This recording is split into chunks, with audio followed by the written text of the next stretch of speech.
Halo pendengar podcast, apa kabar? Jumpa lagi di podcast Reza Voice. Ini adalah episode yang kesekian kalinya untuk podcast Reza Voice, karena saya memang nggak pernah menghitung episode demi episode dari podcast yang saya buat dan saya sajikan untuk Anda. Dan ini adalah episode yang juga bagi saya merupakan sebuah effort tersendiri. Setelah sekian lama juga saya nggak pernah mengupdate lagi konten di podcast Reza Voice. Kenapa? Karena ada beberapa hal yang saya rasakan pada saat ini, yaitu salah satu di antaranya adalah ketakutan ya, atau bisa dikatakan sebagai sebuah kecanggungan ketika saya harus berbicara di depan mikrofon seperti saat sekarang ini.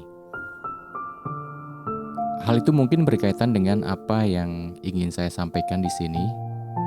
Jangan pernah berhenti untuk berlatih. Don't stop training. Karena ya memang begitu. Dulu ketika saya masih kerja di radio, salah satunya sebagai seorang penyiar, saya merasa bahwa setiap harinya saya bisa melakukan siaran atau public speaking atau berbicara kepada pendengar setiap hari, hampir setiap hari saya melakukan itu. Bahkan bisa dibilang setiap hari, tanpa beban apapun, kadang tanpa persiapan apapun. Tapi jangan diartikan bahwa siaran di radio adalah siaran atau berbicara kepada pendengar dengan sekenanya aja, tanpa persiapan, tanpa konten yang harus dipersiapkan. Pada intinya adalah tanpa skrip. Jangan diartikan seperti itu, karena kebanyakan dulu ketika saya bekerja di radio, siaran di radio itu selalu memiliki jam malam. Artinya jam siaran saya itu adalah jam siaran malam, closing gitu ya, yang pada titik tertentu memang sudah harus memerlukan jam terbang yang cukup tinggi, karena di situ memang udah out of concept ya.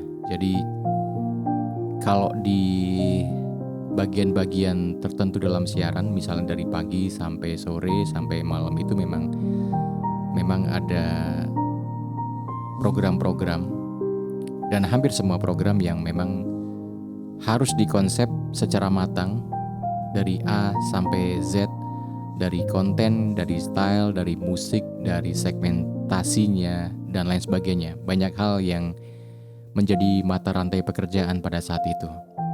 Tapi kalau siaran malam itu biasanya ya udah, itu adalah ajang refleksi, dan ini memerlukan seorang air personality yang sudah cukup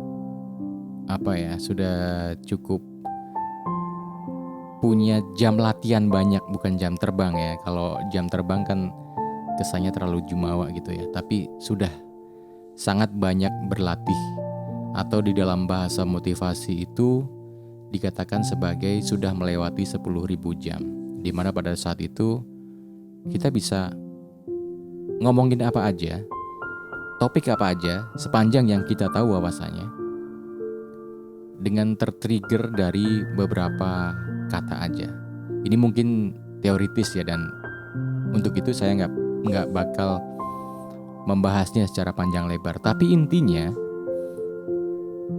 pada saat itu hampir setiap hari saya melakukan siaran, bahkan siaran di jam yang lain selain jam malam, tanpa beban gitu ya.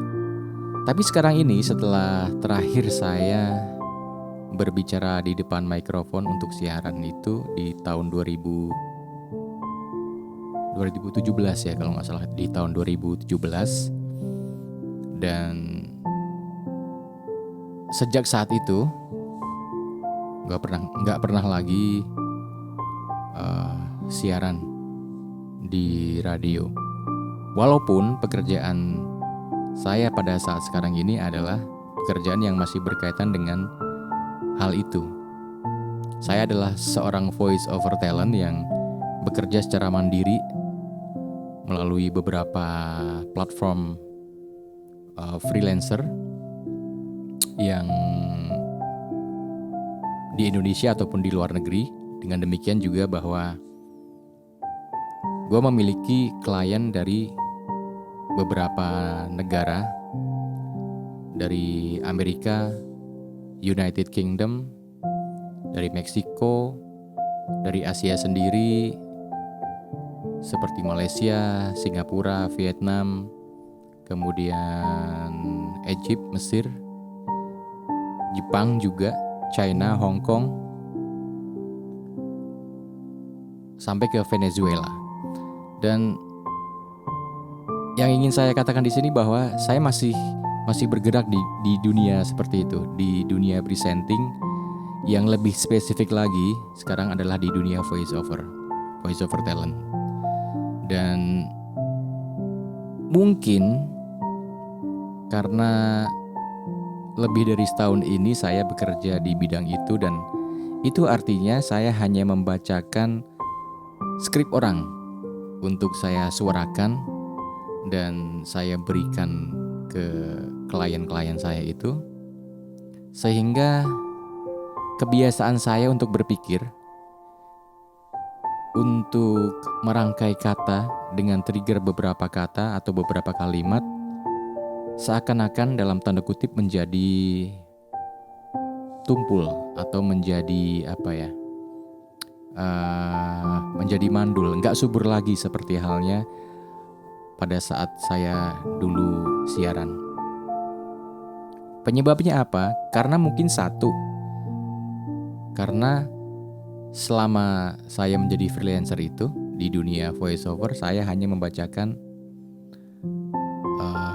skrip atau naskah dari orang lain. Itu pun naskah yang jadi gini, ada beberapa naskah atau mayoritas adalah naskah yang udah nggak boleh diedit lagi. Artinya yang ada di teks itulah yang gue suarakan gitu. Sementara ada beberapa juga klien yang memberikan kebebasan untuk gue mengedit lagi supaya bisa enak didengarkan, supaya pesannya juga bisa sampai ke audiens. Tapi setelah gue pikir lagi, setelah gue renungkan lagi, bukan hanya hal itu aja yang membatasi saya dalam menyampaikan sesuatu seperti pada podcast ini. Artinya berbicara kepada pendengar melalui perangkat yang ada, yaitu mikrofon dan lain sebagainya, sampai ke audiens. Yang saya renungkan adalah menemukan satu titik yang penting yang menjadi penyebab kenapa ketumbulan itu terjadi, kecanggungan itu terjadi, keraguan-raguan itu terjadi, yaitu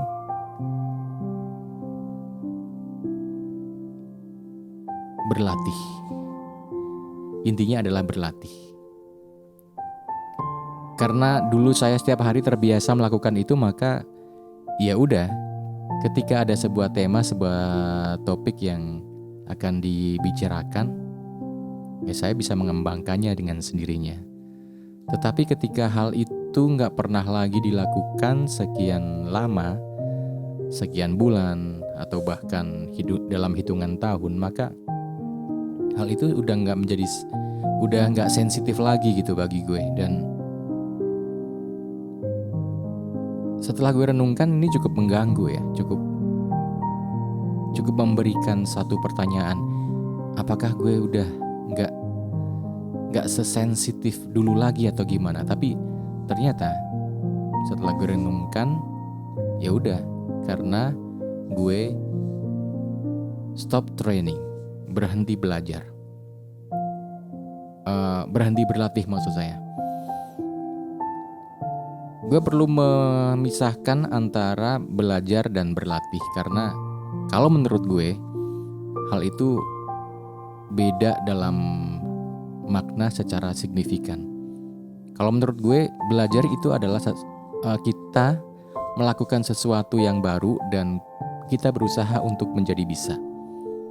Kalau berlatih, bisa jadi kita baru mempelajari atau baru melakukan hal itu, membiasakan diri, atau kita sudah expert di bidangnya tetapi kita memang harus selalu membuat motorik kita tetap terbiasa untuk melakukan itu. Kayak misal seorang petinju misalnya. Petinju sekaliber Mike Tyson pun atau juara dunia yang lainnya pun memang harus memiliki jam-jam tertentu, harus memiliki schedule untuk berlatih, schedule untuk membuat kemampuannya itu terjaga dengan baik. Demikian juga musisi, dimana yang gue tahu musisi-musisi papan atas pun ketika bangun tidur misalnya atau dalam seharinya itu ada jam tertentu, ada schedule tertentu di mana dia harus berlatih gitu. Seorang gitaris melakukan fingering, kemudian seorang vokalis melakukan latihan pernapasan, latihan vokal, dan lain sebagainya. Demikian juga profesi-profesi yang lainnya yang berkaitan dengan skill dan kemampuan. Hal itu saya dapatkan atau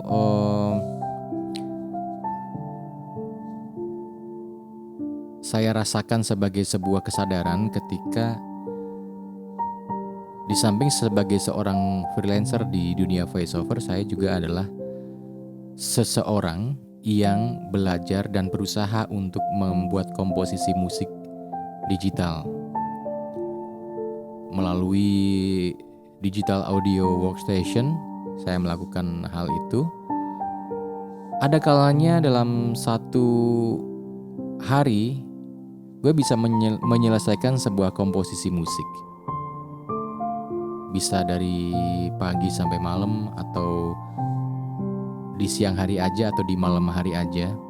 Itu bisa selesai sampai mastering. Ya mungkin ini terlalu kok segampang itu gitu ya. Tapi poin yang ingin gue sampaikan di sini adalah ketika sekian lama gue nggak melakukan itu, nggak bikin musik, nggak bikin komposisi, maka ketika gue memulai lagi satu hal, memulainya pun udah malas-malasan gitu, udah ragu, udah canggung. Demikian juga ketika udah memulai membuka laptop, terus bikin beat, itu udah canggung gitu. Jadi yang gue artikan di sini adalah ketika kita berhenti berlatih, maka kita akan kehilangan ketajaman kita dalam melakukan sesuatu yang sebetulnya hal itu adalah menjadi skill yang kita bisa andalkan gitu. Jadi siapapun yang dengar podcast gue hari ini harus dicatat bahwa sehebat apapun Anda dalam bidang masing-masing, ketika Anda berhenti untuk berlatih, maka tinggal tunggu saatnya bahwa Anda akan kehilangan ketajaman, kehilangan intuisi, kehilangan kecepatan berpikir, kehilangan refleks, seperti pada saat Anda masih dalam tahap yang sering berlatih. Jadi ini sih lebih pesan ke diri gue sendiri. Sebaiknya kita selalu belajar, kemudian berlatih lagi. Mudah-mudahan pesan ini nyampe. Di sisi lain, ketika gue masih bekerja di radio dan itu terjadi sebelum era digital gitu. Karena gue mengalami beberapa era nih ketika menjadi seorang penyiar radio. Era yang masih analog, masih manual dengan berbagai macam peralatan ketika kita siaran, sampai ke zaman digital yang seorang penyiar hanya berhadapan dengan satu komputer. Kita artikan sebagai player aja ya. Satu komputer dan satu mixer yang mengeluarkan atau yang terkoneksi ke sumber suara dari komputer dan dari mikrofon, itu aja. Maksudnya gini, ketika di zaman analog yang saya ambilkan satu contoh aja deh. Satu contoh ketika kita memutarkan sebuah koleksi musik, sebuah single, sebuah lagu dari seseorang, baik itu solo maupun band. Penyiar di zaman sebelum digital itu sudah terbiasa untuk mengeksplor berbagai hal yang men-trigger dia untuk bicara. Misalnya dari album dari musisi atau penyanyi itu sendiri. Dari situ dia bisa bercerita banyak banget. Satu contoh misalnya ada sebuah album dari Metallica yang dulu judulnya adalah Black Album. Kita bisa bicara itu tanpa harus mencari referensi yang memang pada saat itu juga nggak segampang sekarang mencari referensi. Artinya itu kita harus cari sendiri dan kita bisa mengeksplor dari album itu sendiri, album yang berbentuk fisik. Karena memang kenapa disebut dark album? Karena memang covernya ya totally black gitu, hitam. Ya mungkin bisa bisa kenapa hitam? Karena judulnya Black Album. Atau kenapa judulnya Black Album? Karena covernya hitam. Itu kan sebuah permainan logika yang bisa dibolak-balik gitu ya.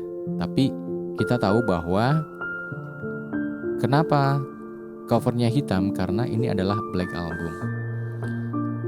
Itu dari satu sisi kita udah bisa bicara panjang lebar tentang itu. Terus dari misalnya sebuah band itu akan selalu band atau solois ya, musisi atau penyanyi. Di cover albumnya itu di samping ada catatan dari lirik lagu yang ada di dalam album itu, juga banyak foto-foto, misalnya foto-foto dari artis tersebut atau informasi-informasi yang lainnya.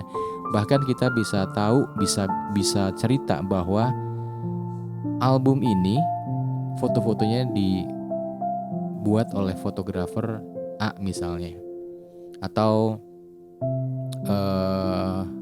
art dari album ini dibuat oleh si B misalnya. Kayak contohnya tipografi Gigi, band Gigi, bandnya Arman Maulana dan Dewa Bujana dan teman-temannya itu dibuat oleh Dik Doang gitu ya. Itu gue inget sampai sekarang karena gue tahu di dalam album itu yang membuat tipografi itu adalah Dik Doang gitu. Dan banyak hal lagi. Dan sekarang di era digital kita nggak menemukan hal itu lagi. Jadi kita nggak terbiasa untuk mengeksplor berbagai hal yang tidak literally atau tidak instan gitu. Seperti halnya sekarang kita cari di internet, cari di Google, cari di media sosial tentang sesuatu, maka kita bisa menyampaikannya langsung. Kalau dulu berbekal dari sampul album kita bicara banyak sekali berdasarkan dari album fisik yang kita pegang itu, yang kita bisa rasakan teksturnya, yang bisa kita bolak-balik lembaran kertas dari covernya dan lain sebagainya. Tetapi perbedaannya di sini adalah ketika kita merasakan itu sebagai sebuah berkah pada saat sekarang, di mana informasi itu sekali klik kita bisa dapetin gitu. Tapi rasanya ke audiens, rasanya ke pendengar itu akan beda. Gue merasakan sendiri hal itu. Rasanya akan beda ketika kita kita mendengarkan itu dari seorang presenter, seorang penyiar yang hanya copy paste istilahnya dari apa yang dia baca di internet.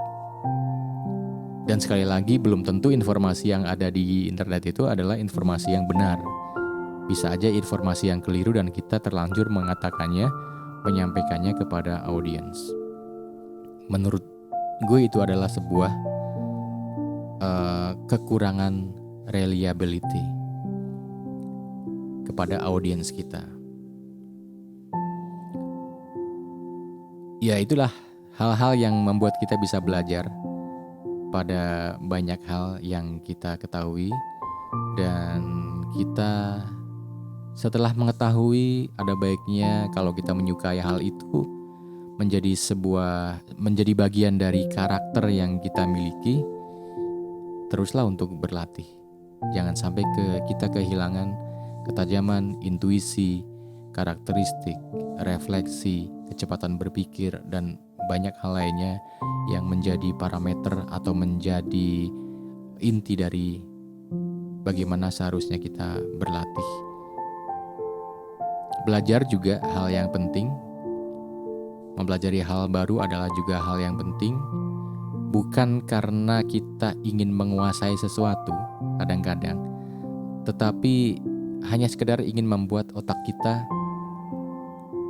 kembali bekerja, otak kita kembali mengeksplor sesuatu yang baru, menanamkan memori, sehingga otak kita tidak hanya berhenti sampai pada titik di mana kita sudah merasa puas, sudah merasa nyaman, dan membuat kita terlena dan berhenti dari segala hal, entah itu belajar, entah itu berlatih. Maka ya sudah, kalau gue bilang sih, hal itu artinya kita seperti kehilangan harapan. Dan bagi gue itu adalah sesuatu hal yang berbahaya. Kesimpulannya mungkin adalah kalau kita gak ingin kehilangan ketajaman kita dalam hal yang kita menjadi juara pada hal itu, maka teruslah berlatih. Pelajari hal yang baru agar otak kita terbiasa lagi untuk bekerja.